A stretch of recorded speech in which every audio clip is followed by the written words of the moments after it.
নমস্কাৰ। এই মুহূৰ্তত দিব বিচাৰিছো এক অত্যন্ত গুৰুত্বপূৰ্ণ খবৰ। ৰূপহীহাটৰ চাইদৰিয়াত উত্তপ্ত পৰিস্থিতি, দৃশ্যাংশ আহি পৰিছে। দৃশ্যাংশ দেখুৱাইছো এই মুহূৰ্ত। ভাৰতবৰ্ষৰ হিন্দু জাত বুলি কৈ হিন্দু যুৱক এগৰাকী মুছলিম শিশুক প্ৰহাৰ কৰাৰ অভিযোগ। মুছলিম শিশুগৰাকীক বেংগলী সম্প্ৰদায়ৰ লোকে মাৰপিট কৰা কেন্দ্ৰ কৰি সৃষ্টি হয় উত্তপ্ত পৰিস্থিতিৰ। দৃশ্যাংশ আহি পৰিছে। দৃশ্যাংশ দেখুৱাইছো এই মুহূৰ্তত। বেংগলী সম্প্ৰদায়ৰ লোকে ইয়াক হিন্দুস্তান বুলি শ্লোগান দি ভয়ংকৰ মাৰপিট কৰাৰ অভিযোগ মুছলিম শিশুক। তপন নামৰ এগৰাকী যুৱকে সাম্প্ৰদায়িক সংঘৰ্ষ লগাবলৈ চেষ্টা চলোৱাৰ অভিযোগ স্থানীয় ৰাইজৰ। গৌতম পণ্ডিত নামৰ বিস্কুট বেকাৰী দোকানীয়ে শিশুক মাৰপিট কৰাৰ পিছত তপন নামৰ লোকজনে মুছলিমক মাৰপিট কৰা হ'ব, ইয়াক হিন্দুস্তান বুলি মন্তব্য কৰাৰ সৃষ্টি হয় উত্তেজনা। ইয়াক হিন্দু ৰাষ্ট্ৰ আমাৰ চৰকাৰ চলি আছে, মুছলমানক মাৰপিট কৰা হ'ব, এই মন্তব্যৰ পিছতে সৃষ্টি হয় এক হুলস্থুলীয়া পৰিৱেশৰ। ঘটনাস্থলী ৰূপহীহাট আৰক্ষী উপস্থিত হৈ শিশুক প্ৰহাৰ কৰা বিস্কুট বেকাৰী মালিক গৌতম পণ্ডিতক আটক কৰে যদিও সাম্প্ৰদায়িক সংঘৰ্ষ লগাবলৈ চেষ্টা কৰা কাল্পিত তপনে পলায়ন কৰে বুলি জানিব পৰা গৈছে। আৰক্ষীয়ে সাময়িক পৰিস্থিতি নিয়ন্ত্ৰণ কৰে যদিও চিপা উত্তেজনা বিৰাজ কৰিছে সমগ্ৰ অঞ্চলত। আমি আপোনাৰ পৰা জনাইছো এক গুৰুত্বপূৰ্ণ খবৰ। ৰূপহীহাটৰ চাইদৰিয়াত উত্তপ্ত পৰিস্থিতি। ভাৰতবৰ্ষৰ হিন্দু দেশ বুলি কৈ হিন্দু যুৱকে এগৰাকী মুছলিম শিশুক প্ৰহাৰ কৰাৰ অভিযোগ।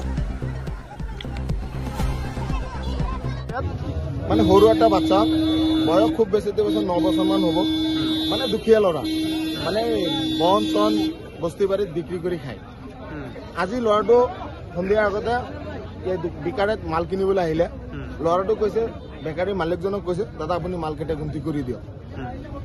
মালিকজনে মালকেইটা গুন্তি কৰি দিয়া নাই। তাৰপিছত ল'ৰাটো নিজেই ল'লে। লোৱাৰ পিছত মালিকজনে গুন্তি কৰিলে, দুটা মাল বেছি হ'ল। ল'ৰাটো কৈছে যে দুটা মাল বেছি হ'ল। দুটা মাল বেছি হৈছে কাৰণে ল'ৰাটোক এনেকুৱা পিটিছে, গোটেই আপোনাৰ ল'ৰাটো চালে গম পাব, মুখত পিঠিত মানে য'ত মন যায় তেনেকৈ পিটিছে সিহঁতে। এতিয়া আমি আহিছো, আহি পেলাই কি হ'ল তেনেকুৱা কথা।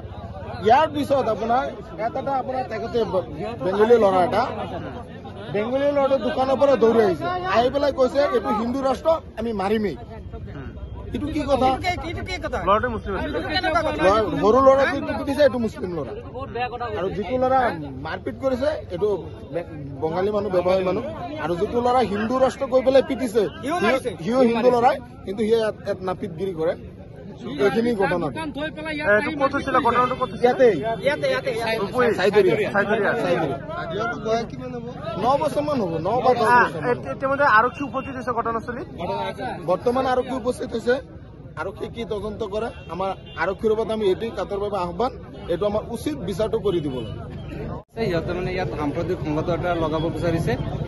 সিহঁতে আহি ইয়াত কৈ আছে মাৰিছে, আকৌ কৈ আছে যে নামাৰিমেই, আমাৰ হিন্দু ৰাষ্ট্ৰ আমি মাৰিমেই। ইয়াত সাম্প্ৰদায়িক সংঘাত এটা লগাব বিচাৰিছে। ইয়াত বেছিভাগ ধৰ্মীয় মেৰুকৰণ মানে কৰিব বিচাৰিছে। ইয়াত মাইনৰিটি জনসংখ্যাটো বেছি, মুছলিমৰ জনসংখ্যাটো বেছি, সিহঁতৰ কম। সিহঁতে মানে ইয়াত মানে হিন্দু ৰাষ্ট্ৰ ধমকি দি আছে। সিহঁতে হিন্দু ৰাষ্ট্ৰৰ কাৰণে আমাৰ এতিয়া চৰকাৰ আমি মাৰিমেই, বহুত মানে সাম্প্ৰদায়িক ভাৱ আনিছে ইয়াত। তপন এইটো আপোনাৰ চেলুন চলাই নাপিত হয়, সেই কথাটো কৈছে। ক'ত হৈছিলে ঘটনাটো? ঘটনাটো ইয়াত চাইদৰিয়া বজাৰত।